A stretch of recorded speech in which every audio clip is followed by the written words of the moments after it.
رات کی تاریکی میں ایک سایہ گھر سے باہر نکلا اور تیزی سے ایک طرف کو بڑھنے لگا۔ وہ تیز تیز چلا جا رہا تھا کہ اچانک منہ کے بل زمین پر گر پڑا۔ اس کا پاؤں کسی پتھر سے ٹکرایا تھا۔ اس کے کپڑے گندے ہو گئے۔ وہ اٹھا اور دوبارہ گھر گیا، کپڑے تبدیل کیے اور پھر تیزی سے گھر سے باہر نکلا۔ اب اسے ڈر تھا کہ کہیں وہ لیٹ نہ ہو جائے۔ وہ کچھ دور گیا تو اسے پھر ٹھوکر لگی اور یوں دوبارہ اس کے کپڑے خراب ہو گئے۔ وہ پھر تیزی سے گھر گیا اور کپڑے تبدیل کیے اور باہر نکلا تو اس نے دیکھا کہ ایک شخص ہاتھ میں لالٹین لیے کھڑا ہے۔ اسے باہر نکلتا دیکھ کر وہ شخص آگے آگے چل پڑا۔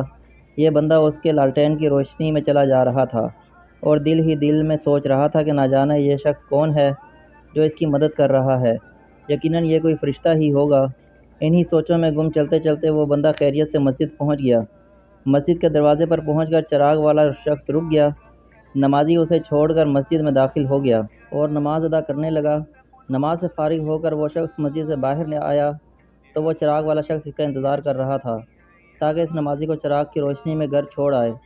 جب نمازی گھر کے پاس پہنچ گیا تو نمازی نے اجنبی شخص سے پوچھا، آپ کون ہیں؟ اجنبی بولا، میں سچ بتاؤں تو میں ابلیس ہوں۔ نمازی کی تو حیرت کی انتہا نہ رہی۔ اس اجنبی کی یہ بات سن کر نمازی سوچنے لگا، ابلیس شیطان کیسے مجھے مسجد تک چھوڑ سکتا ہے؟ اس کا کام تو لوگوں کو بہکانا ہے۔ تو اس شخص نے بڑی حیرت کے ساتھ ابلیس سے پوچھا، تجھے تو میری نماز رہ جانے پر خوش ہونا چاہیے تھا، مگر تم تو چراغ کی روشنی میں مجھے مسجد تک چھوڑنے آئے۔ ابلیس نے جواب دیا کہ جب تمہیں پہلی ٹھوکر لگی اور تم لباس تبدیل کر کے مسجد کی طرف پلٹے تو اللہ تعالیٰ نے تیرے سارے گناہ معاف فرما دیے۔ جب تمہیں دوسری ٹھوکر لگی تو اللہ تعالیٰ نے تمہارے پورے خاندان کو بخش دیا، جس پر مجھے فکر ہوئی کہ اگر اب تمہیں ٹھوکر لگی تو اللہ تعالیٰ کہیں تمہارے اس عمل کی بدولت تمہارے سارے گاؤں کی مغفرت نہ فرما دے۔ اس لیے میں چراغ لے کر آیا ہوں کہ تم بغیر گرے مسجد تک پہنچ جاؤ۔